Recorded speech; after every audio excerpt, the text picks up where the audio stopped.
As we head into the final 5 weeks before Election Day, I'd like to have a heart-to-heart with you about your vote.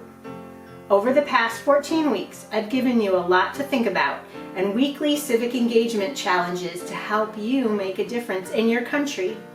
As an independent voter, it's very important to me to know who and what I am voting for in each election. I would challenge you all to do the same soul searching. Are you voting along party lines because you always have voted for one party or the other? Are you casting your vote based on only one issue? Are you voting for the party of today or the party of yesteryear? Make sure you know the effects of your vote. I'll break it down for you based on my exhaustive research over the past week. And whoo, I am tired. My search for party platforms initially led me to a deep dive into the RNC and DNC websites. I have a few service level observations. I ask that you look them both over and let me know your thoughts. First, the RNC. The landing page and About Our Party page are very, very patriotic, and you know I love the American flag. They feature pictures of some diverse groups, veterans and politicians. They use language to describe who we are, like God-given liberties, freedom, prosperity, and opportunity, preventing attacks on our values from the far left. I'm not sure exactly who the far left are, but okay. So, next up was the DNC website. The landing page and Who We Are page feature pictures of the president and vice president, as well as many diverse individual pictures of people. Not sure who those people are, but they must be Democrats. They use language like building, mobilizing, and serving the American people, striving for equality, justice, and opportunity for all. And they've led the fight for civil rights, healthcare, Social Security, workers' rights, and women's rights. After navigating two very different sites, I found both party platforms, and they were documents well over 60 pages long. Ain't nobody here got time for that. I guess my big takeaway, besides the fact that the RNC site was like navigating Windows 2000, and the DNC site was more like using an Apple iOS system, is that our parties are so different, yet they both honestly believe that they are promoting the best version of America.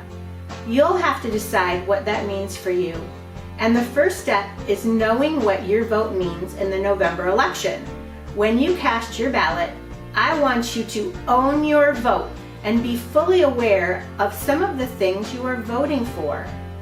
Thinking about voting Republican? Here are the values you are voting for. Nationwide abortion ban, restricting voting rights, restricting public school policies on curriculum, accessibility of literature, and equal opportunities for all students. Economic policies that largely benefit wealthy Americans and big corporations. And it's still the party of Trump. For example, according to some trusted news sources that I looked up, the RNC leadership touts their support of the former president. 147 Republicans voted to overturn the election results.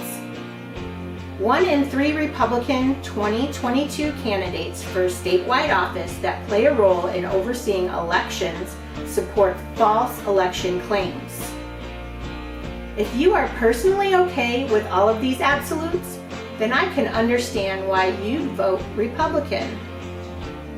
If you are considering voting for the Democrats in this election, you are voting for the following values: protecting human rights through access to all health care needs, including abortion and sensible gun control legislation, increasing and supporting opportunities to vote legally, legislation that reduces inflation, builds the infrastructure, and fights climate change, supporting U.S. manufacturing and technology, supporting the healthcare needs of our veterans, reducing the amount of predatory student debt, and protecting the human rights of our LGBTQ+ citizens of all ages in and out of school.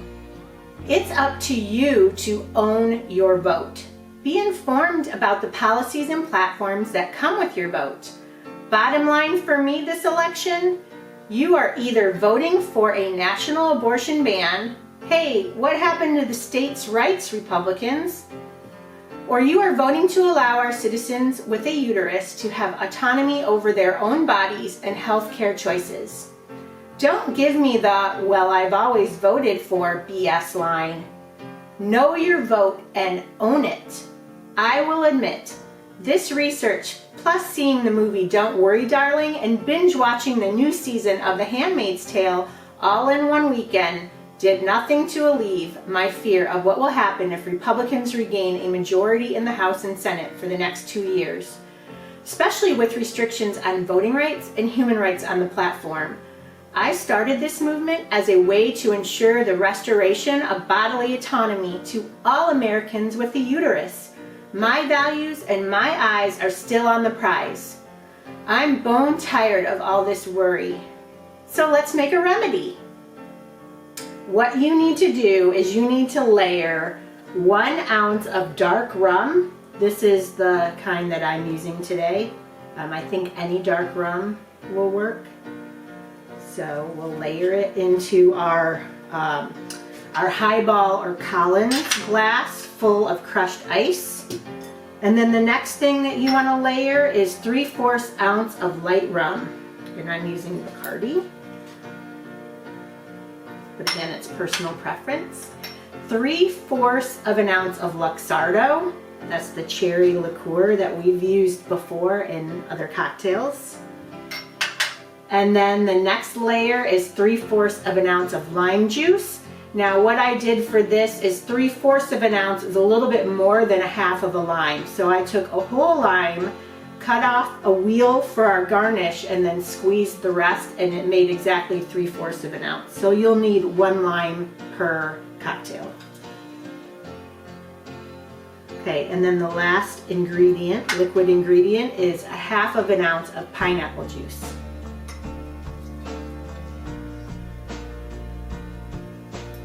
Okay, the next step is you're going to swizzle. You're not going to shake it or stir it. This is new. It's called a swizzle. So you're going to put the spoon, or if you have a swizzle stick, that works too. And you're just going to go ahead and mix it. Okay, and then we're going to pause there for a moment. I'm going to grab a little bit of extra ice for the top. Okay, so I added ice to the top just to fill it up, because then what you're going to do next is you are going to add a lime wheel as a garnish, and then also cherries. I picked 2 Luxardo cherries because I really do love those cherries. And then I'm going to add a straw. This is the deathbed. Next week is a Women's March on October 8th. It happens to fall on the same day as my favorite craft beer festival, so let's do some crafts. Until then, please, please help me inspire people to get registered and vote. Although I am trying, I can absolutely not do this by myself, nor can I self-fund the Democratic National Committee. So, Cheers to Change, a small but impactful cocktail donation to them this week to ensure we preserve and protect our human rights by electing and re-electing Democrats across this great country of ours. Here's to your health and wellness.